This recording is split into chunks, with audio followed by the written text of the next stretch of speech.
Saudara-saudaraku, Shalom. Hari ini kita kembali mendengarkan firman Tuhan dengan ayat pembimbing dari Lukas 12 ayat 48 yang demikian. Setiap orang yang kepadanya banyak diberi, daripadanya akan banyak dituntut. Dan kepada siapa yang banyak dipercayakan, daripadanya akan lebih banyak lagi dituntut. Saudara-saudaraku, pembacaan kita hari ini dari Yeremia 1 ayat 4 sampai 10. Yang demikian saya bacakan. Firman Tuhan datang kepadaku, isinya: Sebelum aku membentuk kamu dalam kandungan, aku mengenalmu, dan sebelum kamu dilahirkan, aku menguduskanmu. Aku menetapkan kamu menjadi seorang nabi bagi bangsa-bangsa.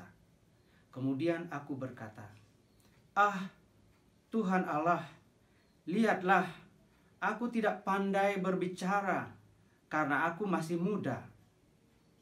Akan tetapi Tuhan berkata kepadaku, Jangan berkata, aku masih muda, karena kemanapun aku mengutusmu, kamu harus pergi, dan apapun yang aku perintahkan kepadamu, kamu harus mengatakannya. Jangan takut kepada mereka, karena aku menyertaimu untuk mengantarkan kamu, firman Tuhan. Kemudian Tuhan mengulurkan tangannya dan menyentuh mulutku, dan Tuhan berkata kepadaku, Lihatlah, aku telah menaruh perkataan-perkataanku dalam mulutmu. Ketahuilah, hari ini aku telah menetapkan kamu atas bangsa-bangsa dan atas kerajaan-kerajaan untuk mencabut dan meruntuhkan, untuk menghancurkan dan menggulingkan, untuk membangun dan menanam. Saudaraku, saya ulangi bagian yang ke-10. Ketahuilah, hari ini aku telah menetapkan kamu atas bangsa-bangsa dan atas kerajaan-kerajaan untuk mencabut dan meruntuhkan, untuk menghancurkan dan menggulingkan, untuk membangun dan menanam. Demikian pembacaan kita, saudaraku. Berbahagia saudara yang mendengar, merenungkan, dan melakukan firman Tuhan ini dalam hidup sesehari. Haleluya. Saudara-saudaraku, perenungan kita hari ini saya beri judul Duta Revolusi Rohani. Duta Revolusi Rohani. Saudaraku, saya mulai dengan cerita masa lalu saya, masa kecil saya waktu di SMP.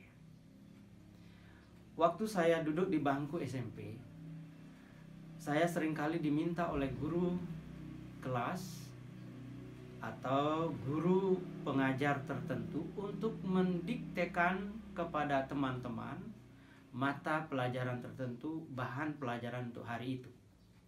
Saya ingat misalnya dari guru agama, guru PKK, guru PMP, guru kesehatan, menugaskan saya untuk membacakan di depan kelas mata pelajaran untuk hari itu, karena waktu itu belum ada fotokopi. Jadi mulailah saya duduk di bangkunya guru. Biasanya guru meminta saya karena tidak hadir di kelas, karena rapat dan sebagainya. Saya duduk di kursinya guru, lalu ya membacakan, mendiktekan apa yang ditugaskan kepada saya. Kadang-kadang juga saya duduk di pinggir meja guru, ya seperti layaknya guru. Jadi waktu itu saya merasa murid kesayangan rasa guru. Jadi saya merasa seakan-akan seperti guru. Ya, tentu sukacita sekali merasakan bahwa saya dipercaya untuk melakukan sesuatu yang setara guru. walaupun cuma mendiktekan mata pelajaran. Pengalaman itu menolong saya memahami ayat pembimbing kita hari ini. Setiap orang yang kepadanya banyak diberi dan padanya akan banyak dituntut, dan kepada siapa yang banyak dipercayakan daripadanya akan lebih banyak lagi dituntut. Kenapa saya ditugaskan untuk mendiktekan mata pelajaran itu? Kenapa bukan orang lain? Kenapa tidak murid yang lain? Saya ingat waktu itu saya beberapa kali, hampir selalu di kelas itu dalam hal pengetahuan itu tergolong paling atas lah, artinya juara 1 ya, dari kelas 1 sampai kelas 3 SMP. Itu waktu SMP. Waktu SMA sudah enggak lagi. 10 besar juga enggak masuk ya. Tapi waktu SMP saya diberi oleh Tuhan lebih. Apa itu? Saya lebih dalam hal mata pelajaran, dalam ulangan-ulangan, dalam penampilan atau dalam mengekspresikan apa yang saya pahami. Tapi saya kalah di olahraga karena tubuh saya kecil. Nah, saudaraku, pengalaman itu sungguh mengingatkan saya atau menolong saya mengerti ya, banyak diberi, banyak dituntut. Banyak dipercayakan, lebih banyak lagi dituntut oleh Tuhan. Saudaraku yang dikasihi oleh Tuhan, dalam situasi seperti itu, kondisi daripada Yeremia. Yeremia dipanggil oleh Tuhan untuk menjadi nabi karena Yeremia sendiri sudah dipilih, dibentuk, dikuduskan jauh sebelum menjadi pemuda, sebelum lahir bahkan dari kandungan ibu. Jadi betapa Tuhan telah memberi lebih kepada Nabi Yeremia. Tuhan sudah membentuk Yeremia sejak masih dalam kandungan. Dan Yeremia ditugaskan, ini luar biasa, bukan saja untuk menjadi nabi di Israel, di antara bangsanya sendiri, tapi dikatakan bagi bangsa-bangsa dan bagi kerajaan-kerajaan. Lalu apa jawab Yeremia? Yeremia menjawab, Tuhan Allah, jangan bercanda. Ini saya tambahan sendiri ya dengan bahasa sekarang. Lihatlah, saya pemuda yang baru ya, yang tidak pandai bicara. Aku masih muda, kata Yeremia. Akan tetapi kata Tuhan, Jer, aku tidak bercanda, aku serius. Jangan katakan aku masih muda. Aku mengutusmu kepada bangsa-bangsa dan kerajaan-kerajaan.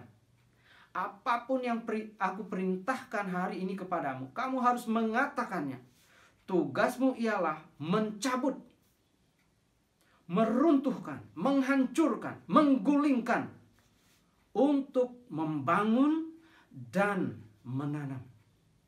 Saudaraku, tugas Yeremia, kalau saya boleh pinjam istilahnya masa perjuangan masa lalu, itu mengadakan satu revolusi.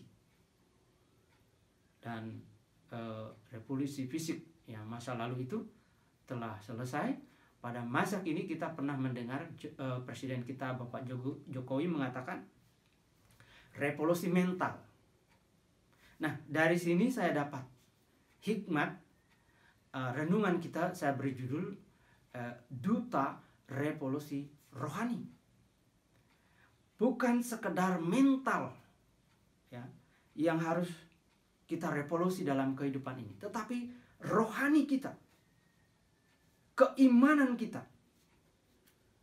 Dalam tugas Yeremia itu diutus untuk kepada bangsa-bangsa dan kerajaan-kerajaan. Saudaraku, hari ini ketika kita mendengar pembacaan Alkitab ini, dan menerimanya untuk diri kita, maka firman ini adalah untuk saya dan untuk saudara. Kepada saya dan kepada saudara sekarang dipercayakan tugas mulia, yakni menjadi duta revolusi kerohanian. Karena kita telah diberi lebih oleh Tuhan, kita telah dibentuk dalam rahim kekristenan untuk menjadi orang yang merdeka secara iman. Dan kini saatnya Tuhan memanggil kita untuk mengadakan satu revolusi rohani. Saudara, ketika merenungkan ini saya bertanya, kenapa kok saya terinspirasi dalam hati saya? Yang saya mengerti ini adalah kehendak Tuhan. Kenapa kita harus mengadakan revolusi rohani? Saudaraku yang dikasihi Tuhan,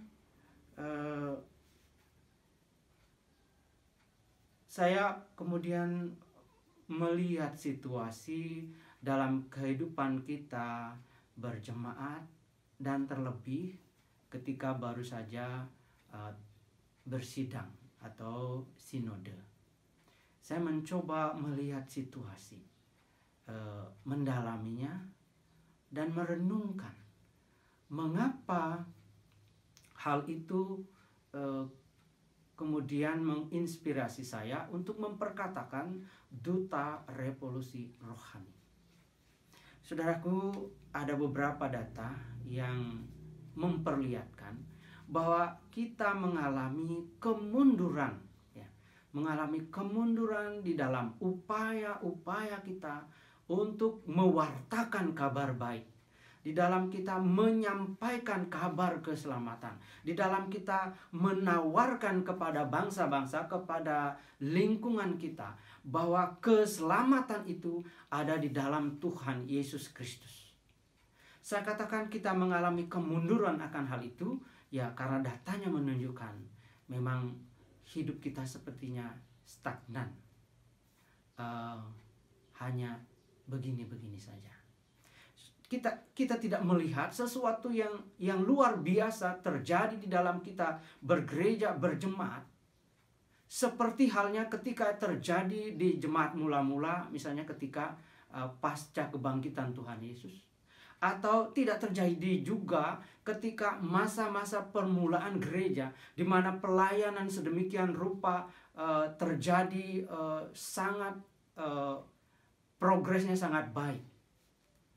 Banyak orang-orang yang menyerahkan diri untuk diselamatkan oleh Tuhan dan masuk di dalam perhimpunan kehidupan bergereja, berjemaat.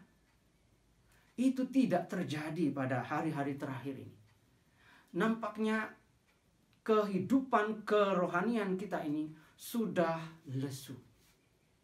Kita berjalan asal saja. Kita menjadi orang-orang yang beriman asal saja. Tidak sehangat, tidak segairah yang dulu-dulu lagi. Karena itulah saya memahami bahwa utusan Tuhan terhadap Nabi Yeremia mengatakan untuk mencabut, untuk menghancurkan, untuk menggulingkan sifat, sikap kerohanian yang sudah tidak hangat lagi, tidak mengalami kemajuan lagi. Lalu dilanjutkan dengan menanam, menumbuhkan. Jadi tugas kita untuk mencabut gaya beriman kita, tradisi beriman kita, gaya kerohanian kita yang melempem. Tuhan mau kita menggulingkan cara kita beriman, cara berohani kita yang tidak sehangat yang Tuhan kehendaki, baik dalam hubungan dengan Dia, dalam hubungan dengan sesama kita. Jadi firman Tuhan hari ini katakan kepada kita, cabut, gulingkan, buang semua itu saudaraku. Dan mari kita tanam kembali yang baru, tumbuhkan kembali yang baru. Tuhan mau kita membangun kerohanian kita, Tuhan mau kita menanam kembali, replanting kehidupan kerohanian kita yang mendekat kepada Tuhan dan membuat suatu gema tentang kehidupan Kristus, baik di jemaat, terlebih lagi dalam skup sinodal, agar kita benar-benar menjadi terang baik di lingkungan maupun terhadap bangsa-bangsa. Saudaraku, hal lain yang saya lihat yang harus diruntuhkan, dicabut, dihancurkan, bahkan digulingkan adalah cara-cara yang tidak jujur, cara-cara yang tidak rohani dalam kehidupan kita. Saya tidak tahu persisnya apa yang terjadi dengan diri saudara-saudara, di gereja saudara, di jemaat.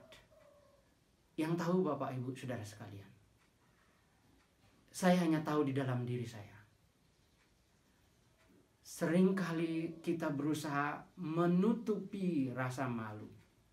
Seringkali saya berusaha untuk tetap diam, walaupun tahu ada kekeliruan, kesalahan. Ada satu perkataan yang membuat, misalnya, kita tahu ada kesalahan, kita tahu ada kekeliruan, tetapi kita tidak ungkap ke permukaan. Sebab saya ada di dalamnya. Istilah orang Bali mengatakan kalau itu diungkap mekecuh armenek dan mengenai diri sendiri. Saudaraku, itu terjadi di dalam kehidupan saya, terjadi dalam kehidupan kita mungkin juga, ya. Entah dalam skala kecil, skala menengah, skala besar. Kita berusaha untuk menyimpan rapi semua yang curang. Kita berusaha untuk menjaga jangan aib ini terungkap ke permukaan, karena dapat membuat apa yang kita kagumi yang bernama gereja tidak kelihatan sejelek apa yang kita ungkapkan. Tetapi saudaraku, sepandai-pandai kita menutupi apa yang mestinya dibongkar, apa yang mestinya dicabut, apa yang mestinya digulingkan, sepandai-pandai kita menutupi, tetap minimal berbau, saudaraku. Saya punya kucing, 2 kucing. 2 kucing ini saya perhatikan dan saya pelajari satu sikap yang sangat baik sebetulnya. Apa? Tradisinya untuk buang hajatnya. Kalau dia buang hajat, baik besar maupun kecil, dia selalu mencari tanah gembur. Dan tanah gembur itu sebetulnya adalah yang saya gali, yang saya gemburkan untuk bercocok tanam di pot atau polybag. Disitulah dia buang hajat, saudara. Dan dia pintar. Pintarnya apa? Dia pasti menggali dulu, lalu buang hajat, lalu dia akan tutup serapi mungkin, sebaik mungkin. Sampai ketika saya datang, saya tidak bisa melihatnya. Tapi saya mencium bau, saudaraku. Saya cium baunya, di mana ya? Di mana ya? Nah, karena tidak ketemu, ya sudah, saya duduk di sana dan kerja, ya, pakai alat untuk mengambil itu tanah gembur dan menaruhnya di polybag. Saudaraku, begitu dalam saya memasang alat saya untuk mengangkat tanah itu, saya ketemukan semua itu, saudaraku, tertimbun lumayan jumlahnya, dan itu itu membuktikan bahwa dia menaruh hajatannya di situ. Itu kucing, saudaraku. Apalagi kita manusia lebih pintar lagi mengubur hal yang jelek dalam kehidupan, saudaraku. Dalam kehidupan saya, kehidupan saudara. Saudaraku, kita bisa sepinter apapun menutupnya, tetapi bau tetap, saudaraku. Bau tetap bau. Dan itu berarti kalau ada salah di dalam kehidupan saya, kehidupan saudara-saudara, dalam kita berjemaat, dalam kita bergereja, oke, tidak terlihat hari ini, tetapi ingat, baunya sudah menyebar kemana-mana, saudara. Tidak bisa kita halangi, tidak bisa kita tutupi kalau baunya. Ya. Kuantitasnya bisa kita tutupi. Karena itu, saudaraku, hari ini firman Tuhan mengingatkan kita, bongkar, hancurkan, gulingkan, dan jangan berhenti di situ. Tugas kita adalah menanam kembali, menumbuhkan kembali. Kita perlu bertumbuh, kita perlu menumbuhkan tanaman kerohanian yang baru. Kita perlu menumbuhkan cara-cara kehidupan yang baru, yang lebih baik, yang lebih beradab. Kita perlu cara-cara menghidupkan bergereja yang diperbarui, terlebih lagi di masa dampak COVID-19 ini. Kita perlu cara-cara baru untuk menghadapi situasi, keadaan kita, kehidupan kita yang berat. Kita perlu cara-cara yang baru di dalam kita berelasi satu dengan yang lain. Jangan didasarkan pada kebohongan. Jangan didasarkan pada kerakusan. Jangan didasarkan pada kepentingan-kepentingan pribadi. Jangan didasarkan pada keserakahan, ingin mempunyai kedudukan atau harta atau penghasilan yang lebih. Kita harus bongkar semua itu dengan tanaman yang baru yang akan tumbuh menyegarkan semua. Mungkin berat untuk semua, tetapi lebih banyak lagi kita menumbuhkan tumbuhan rohani yang akan dapat menyejukkan lebih banyak lagi di lingkungan kita. Kita menumbuhkan cara berorganisasi yang akan mengayomi lebih lagi banyak orang di dalam kehidupan kita bergereja, berjemaat. Saudaraku yang dikasihi Tuhan, secara khusus di jemaat kita Marga Pakerti sekarang, saya senang dengan komposisi para majelis yang ada, di mana ada yang orang lama tetapi kembali masuk dalam komposisi kemajelisan. Ada orang yang periode lalu menjabat baru sekali, kini dipakai lagi untuk yang kedua kali.